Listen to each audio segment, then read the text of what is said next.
Go ahead.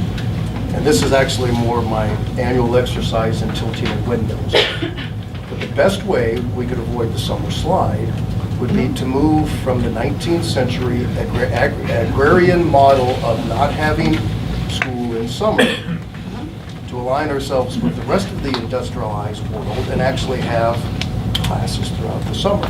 Sooner or later, somebody has to make movement in this. Why not us?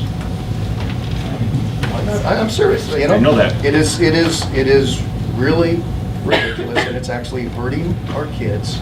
And there is, unless somebody convince me otherwise, I don't think there's any convincing reasons as to why we continue to follow this model, other than that's just the way we've always done it. So much for tilting of windmills yet again. Skip, I'll let you have one more turn. I want to address something else that I forgot earlier about what Kurt said, that he wanted to go past the agrarian model of public education. Yeah. I agree with that. I also want to see the school systems go past the progressive factory model of education as well, which is one thing that we see here. I would want to challenge this board to open themselves up to the meme that no longer says every child deserves a public education, but rather every child deserves a publicly funded education, where a government school like this, a public school, is only one choice that a parent can make for their own child. That in addition, they could also choose a charter school. They could also go to a private school.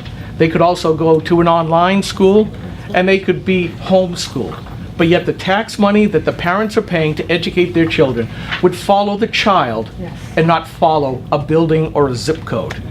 I really think that that's the model that you folks should be following and enter into that competitive arena. Because right now you're so isolated, we see things that don't go right. And while Joe Wernick had a couple of examples, I'll close with one from my own family. My youngest was a first grade student here. He was special ed. At the end of the first grade, I was told he will never be able to read by his first grade teacher. We immediately yanked him out and brought him to a private school. There, the teacher that was going to be his for the second and third grade took him under her wing because she had the ability to do so and the willingness to do so. And by the end of the third grade, he was reading at a fifth grade level. If he had stayed here in Guilford, he would have never, ever been able to read like that. He would have instead been socially passed along from grade to grade and become a failure. So again, I'm going to ask you again, it isn't the teachers or the staff or the board that should be in charge of the kids' education. It should be the parents, because they may not have the educational background, but they have the love and interest of that child to know what is best for that child, and not the attitude of an educational industrial complex, which it has become, because we spend more on education than almost anything else in this country. And we have the results to show for it. Thank you.